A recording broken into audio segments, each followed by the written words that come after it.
sabem ainda, eu sou evangélica e hoje teve culto, né?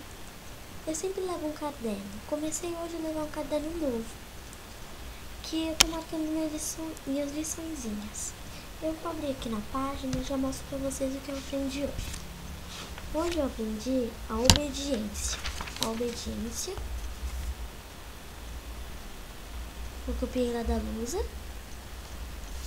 Obediência. Obedecer aos pais e a Deus.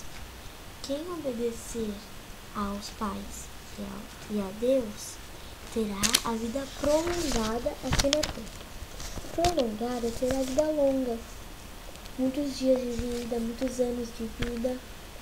E memorizar. Depois de memorizar, para me lembrar desses salmos, de tudo que eu tenho que estudar aqui em casa. O primeiro é Lucas 15, 11. Do 11 ao 24. Depois é Atos 5, 29. Depois é Efésios 6, 1. Do 1 ao 3. Então, esse foi o meu vídeo ensinando pra vocês mais uma coisinha das princesinhas de Jesus. Um beijo. Tchau, tchau. Espero que vocês tenham gostado. Fiquem com Deus. Tchau, meninas.